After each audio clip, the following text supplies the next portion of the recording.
What's a piece of lost media not even the internet can recover? Homer's Iliad and Odyssey are 2 of an 8-part set. The other 6 are lost to the ages, as they were primarily shared aloud, not memorialized in writing. Homer's just chillin' in the afterlife, albeit that those were the 2 worst ones in his octology.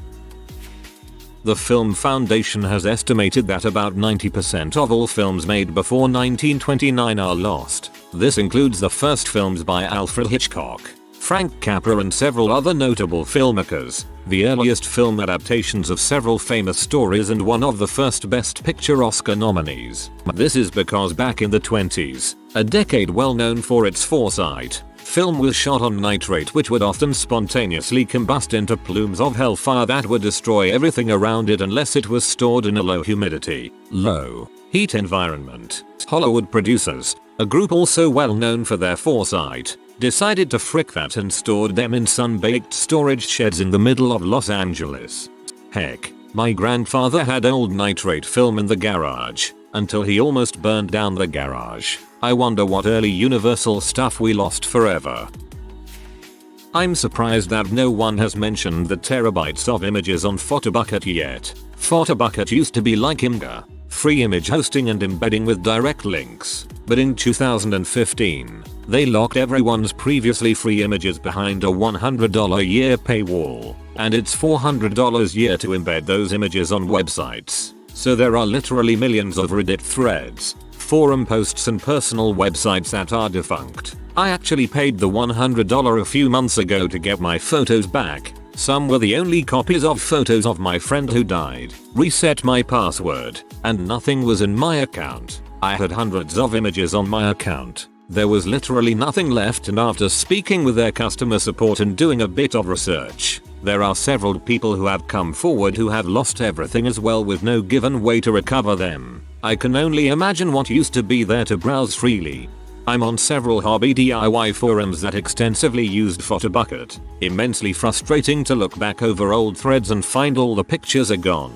Especially if you're trying to follow instructions or a build guide and it's all just follow the pictures. Nowadays the forums encourage you to use their own file hosting for this exact reason. Stunned no one's yet mentioned the infamous 1:2-minute gap.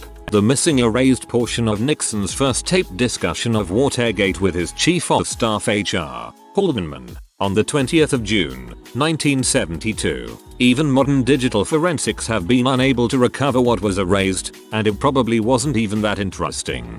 I read an article years back that speculated, though I remember it being convincing, that the 18-minute gap was probably Nixon's attempt at erasing all of the tapes, but because he was not technologically inclined he gave up, and that the underlying audio wasn't that particularly interesting or damning. It's just where he started erasing. So many silent movies. Theda Bara was the biggest star of her day and only 6 of the films she made still exist. I just finished Gloria Swanson's autobiography and she so badly wanted to see Beyond the Rocks, a 1922 film she made with Valentino. Again, it was thought to be lost until a copy was found 20 years after Gloria died. The original Japanese version of the 1963 Astro Boy series. There's 2 episodes that you can find, but the rest of the series is gone as the tapes were destroyed long ago.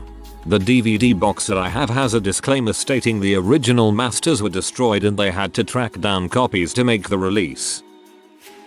MP3s of an old internet friend's piano covers of late 2000 songs of interest. An example would be On to Grasstown from the Cave Story Ost. I remember requesting Caramel Danson, and he did an awesome cover, just because I asked. He died several years ago, and I remember frantically looking everywhere to see if it was still on an old iPod or if the place he uploaded it still had it. But of course, it's all long gone. I wish I still had them. The first moon landing. NASA wiped the tapes. Fortunately, an Australian scientist recorded the images on Super 8 and that's all we have now. The Lost Beatles song, Carnival of Light. It was a 14-minute avant-garde song that was similar to Revolution 9 but was only played at the Million Volt Light and Sound Rave Festival in 1967. Paul McCartney owns the master tapes, so he tried to include the song for the anthology in 1996. It was quickly shot down by George Harrison. Ringo Starr and Yoko Ono, as they didn't like the avant-garde nature of the song. Paul tried many times over the years to include it in future Beatles compilations and films, but could never get the permission from Ringo, Yoko and Olivia Harrison. Giles Martin considered putting the song in for the 50th anniversary Sgt. Pepper remastered release, but shot it down for not being part of the Pepper recordings. He's still interested in bringing the song to light in the future, so tomorrow never knows. Yoko Ono didn't like the avant-garde nature. What? Many station identification bumpers from different cable channels have been lost due to a lack of interest in preservation. These include the Disney Channel's wand bumpers that featured actors and cartoon characters drawing out the Disney logo. People buy home recorded VHS Betamax tapes on eBay and capture the footage of old commercials. That's how a bunch of old stuff ends up on YouTube. It's just a matter of time. Not sure if this really counts, but most TV station glitches. Sometimes something goes wrong with TV networks or service providers and they end up showing some really weird or out there things. Obscure movies that belong on other channels, shorts that never aired, etc. This happened a lot before the 2010s, so most people weren't able to easily record and document them. The one that I remember the most was on Cartoon Network. Sometime around 2009-2010 the channel went to commercials, and then they started playing things that did not belong on that time slot. Camp Lazlo shorts that never aired before. Commercials for Adult Swim, like the Aqua Teen Cull Contest commercial, if anyone remembers that. Random music videos, clips from shows that only aired in the late 90s early 2000s, etc. And then when all of that was over, the glitch just looped. All in all, it happened 5 times before they were able to get it under control, and then everything continued as if nothing happened. Around 2003-2004, some friends and I stayed up all night watching cartoons with closed captioning. At maybe 4 AM, Sesame Street came on, and the captions were just a bizarre string of swearing and gibberish. I'll tell you what it is. It's the Brad Pitt online diaries. Like, 18 years ago there was an account on Diaryland that was a regularly posted first-person narrative of Brad Pitt's life, much of which revolved around misadventure involving a purple bong named Bongzilla, which Jennifer Aniston was always hiding, and the fact that everyone was always trying to have sex with him. In an entry detailing his childhood humiliation of being forced by his parents to perform as little Brad Pitt Wonder, a rival of Stevie's, and having the schoolyard nickname that clown with the farting penis, he exclaims, "I don't care what you remember about me, I'm Brad motherfucking Pitt now, It was the best." The author was a guy named Uncle Bob, and I cannot find it anywhere. A bunch of early episodes of Doctor Who that the BBC deliberately erased because the tapes were expensive and the show was seen as cheap and of no lasting value. A lot of BBC stuff was wiped. Monty Python was almost wiped, but I think they stole the tapes. Somewhere out there, rotting in a Paramount vault, lay the untouched remains of the 3-hour cut of planes, trains, and automobiles. My heart breaks every time I think about it. It's estimated that John Hughes shot over 600,000 feet of film for the movie, twice the industry average, so needless to say, the version we've seen is likely only a portion of the scenes they actually shot. Even if the unseen footage is crap, it's still an extra 90 minutes of John Candy and Steve Martin in everyone's favorite Thanksgiving movie, and it will likely never see the light of day, whatever's left of it that hasn't decayed. Anyway, there was a commercial on once that me and my sister saw, and when I tell people maybe only 3 others said they saw it too. It was of a little girl sitting in her driveway on a tricycle and these kids in the background are playing Ring Around the Rosie. The girl is telling people to make sure their kids are away from the car when you back out so you don't run them over. Then out of nowhere a car pulls out of the garage and backs over her. It cuts to a scene of the tricycle laying on its side in the driveway with one wheel spinning as the kids in the back go we all fall down. It was like a back of her awareness saw, but I think it got pulled from the air and I can't find it. The Timothy Treadwell bear attack audio. There is a clip on the internet, but the clip has been confirmed as fake. The real audio is in a vault of some sort if I recall correctly, and will probably never be released online. It's not lost, we know where it is, but it will most likely never be released. Junkyard Wars scrap heap challenge in anything other than VHS quality or ancient incomplete bad bitrate pirated TV rips. Yet somebody gave a frick enough to copyright strike my upload of the theme song on YouTube. Yup. It's likely the quality was to avoid detection. Your quality made it too easy to identify. The broadcast of Super Bowl in 1967. The network recorded over the tapes. Only one copy is known to exist and the owner isn't giving it up. Well, the NFL offered him like $30,000 for it, while people estimated it was easily worth $1 million, and then when he wouldn't sell, threatened to sue him if he sold it to anyone else. It's kind of crazy when you think about it. He offered it to the NFL for $1 million, and a 30-second ad spot goes for $5 million, and they wouldn't give him more than $30K for it. I'm actually hoping that the internet can recover this. I'm pretty sleuthy and I've only managed to turn up dead ends after dead ends. A French band called Explosion de Caca released their first 2 albums digitally for free. These were available on their website as .mp3s inside 2 .zip files, one for each album. I downloaded them several times but kept deleting them to save space until I finally decided to download and keep them for good one day. They had just released their 3rd album and had taken the first 2 offline and I've never been able to find them since. They were Voile à Télé, 1999, Oldtimes Paterades, 2003. The director's cut of The Breakfast Club. John Hughes had a tape which he showed to a reporter once, so we have a rough note of what the missing scenes were like, but since Hughes' passing no one knows where that tape is. There was this talking pig movie Gordy that came out a few months before Babe. It was a flop. The very last commercial they aired for it wasn't a trailer but a video of one of the producers complaining about no one buying tickets to see the movie. She said something like she started a company to make family films and she wondered if maybe that was a mistake. It only aired once and no one ever talks about it happening. I always found it very odd and it's been impossible for me to find it or any mention of it. I've never seen that movie, but I remember it existing. On one of the McDonald's toys for the Babe movie, small plush toys of farm animals, I wrote Gordy on the tag of a duplicate Babe I had. My Groove Shark playlists. I used Groove Shark for forever and ever, never illegally downloaded anything from it or paid for the mobile app.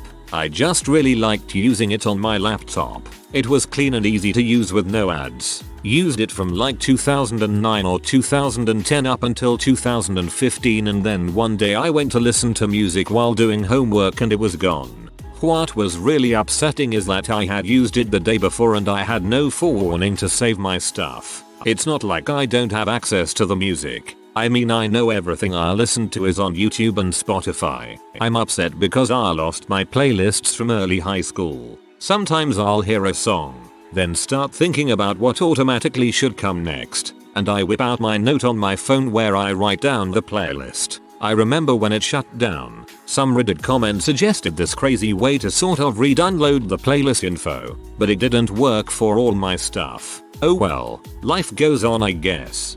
Yes, I was looking for this comment. I absolutely adored Groove Shark, and then it just shut it one day, no warning. I was heartbroken. So many playlists had so many memories attached. A full version of the 1920s Lon Chaney film London After Midnight. There are no known remaining copies of film itself, just stills. And 16 years ago I think AMC or TCM played a sort of slideshow version of it with narration. I still hold out hope that we will see it eventually. It just turns up in a private collection in Argentina or something. God, I hope so. I love Lon Chaney's work. I just wish we could see one of his best known movies.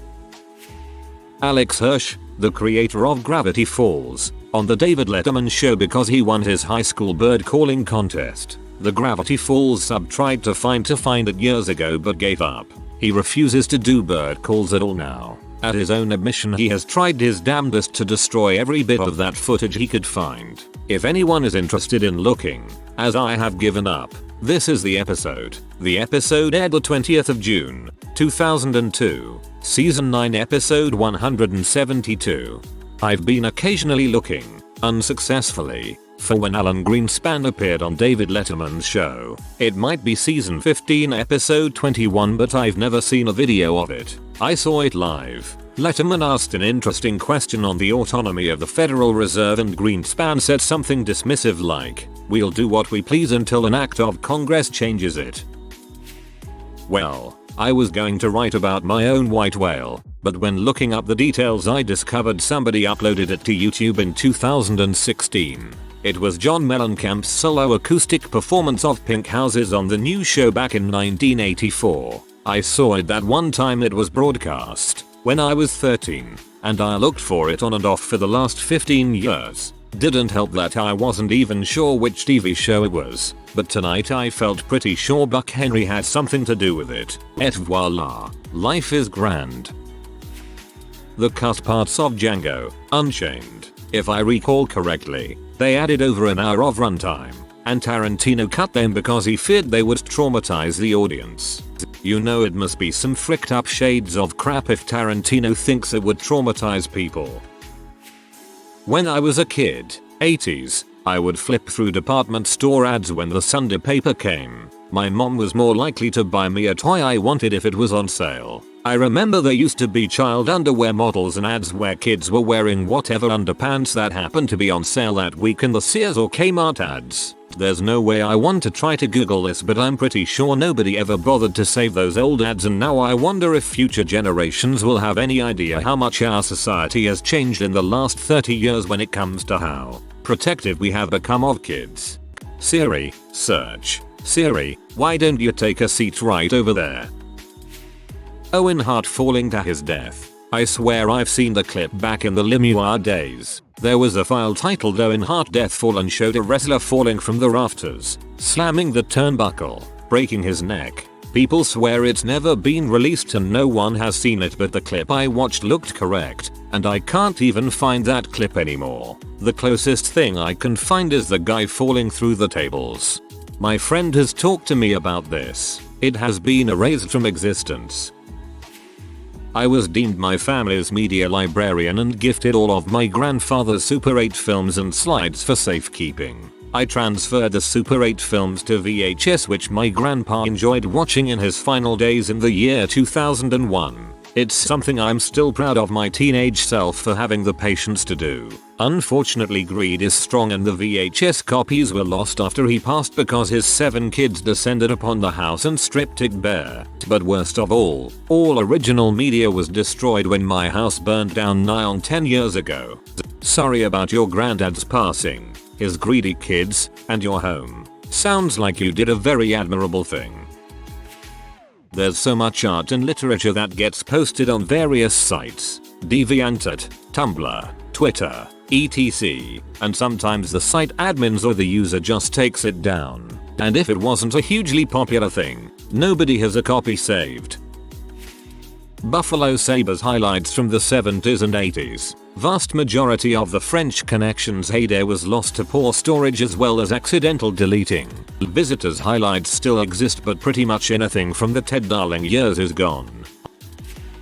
Christine Chubbuck's suicide tape. It was broadcast live in 1974. Only one copy of it is known to exist and it cannot be found anywhere on the internet. Last I read, the police or the TV station gave her family the only remaining copy of the tape. It was a big quad reel unplayable in any common household then or now. I'd wager the family burnt it to put the incident past them. It's gone.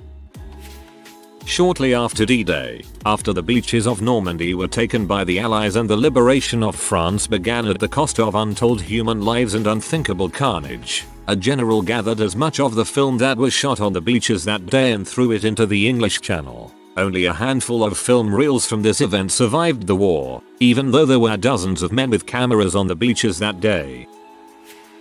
The real Batman Unchained, originally named Batman Triumphant, script, a planned sequel to 1997's Batman and Robin. The film's failure caused it to be cancelled, yet, a script was definitely made. It had Scarecrow and Harley Quinn as villains. It has yet to be found. Also, back in the late 60s early 70s, long after Batman 66 was cancelled and before the Legends of the Superheroes TV specials were made, there were talks of a Superman-Batman TV movie and a proposal was written. However, lack of interest in Batman at the time and deals being worked out for Superman the movie, nothing happened and the proposal was lost. Even more insane, Batman Unchained was said to have Jack Nicholson Joker, Danny DeVito Penguin, Jim Carrey Riddler, Tommy Lee Jones Two-Face, all freaking show up in the end as part of a scarecrow hallucination, making it the most expensive ending possible. Also, Nick Cage was to play the scarecrow. London After Midnight, a mystery horror film from 1927, is pretty much the holy grail of lost films. All known copies were destroyed in a vault fire at MGM in 1965, and in 50 plus years nothing has surfaced aside from some production photos and a vintage movie poster, and the poster sold for a record-breaking amount at auction. A lot of old episodes of Doctor Who from the first and second Doctor era. Some were lost in a warehouse fire, others badly stored. Now the internet has found a few in out of the way places, but much of the show's early history is lost to time.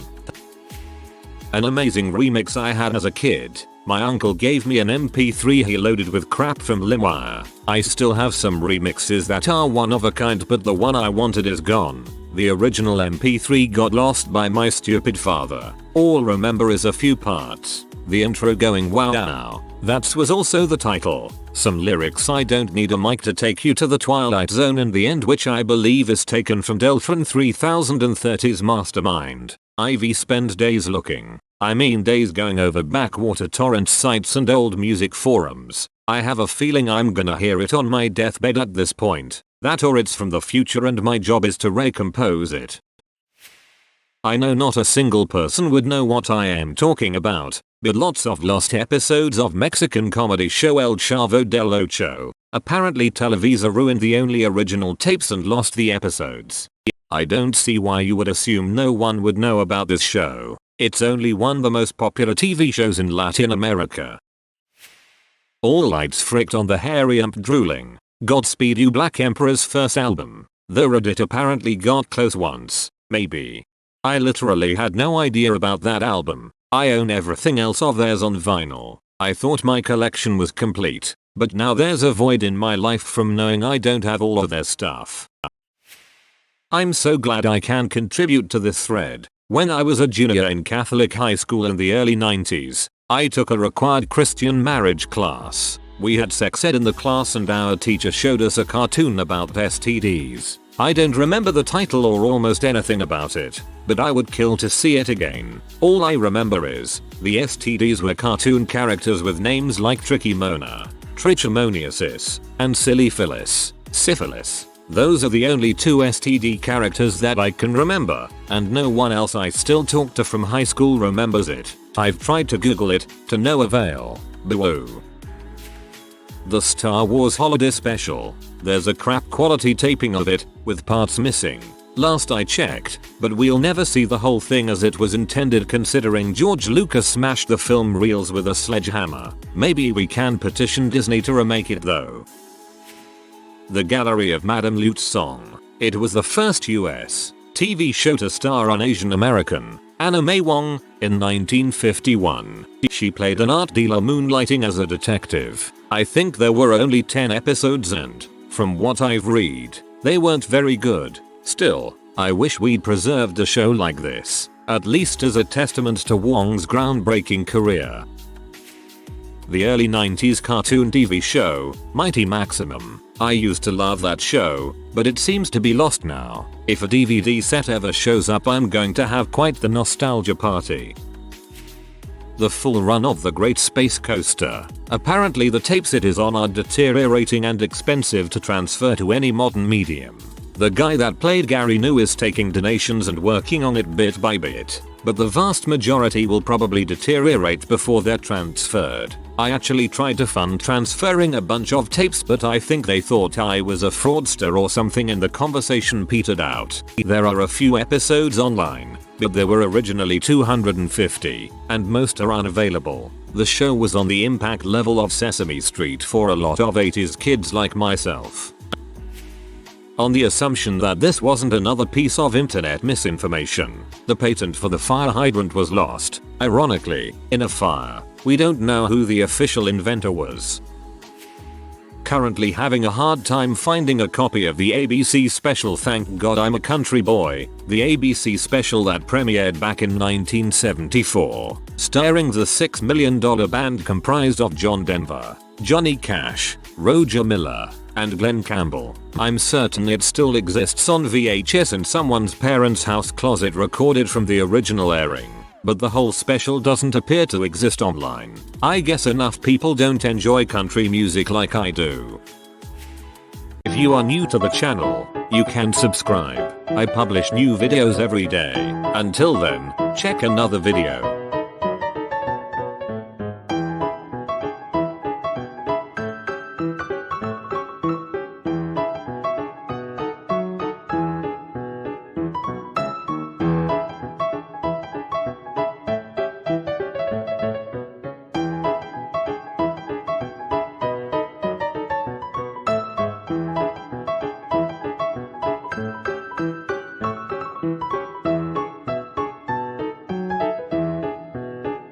Bye for now.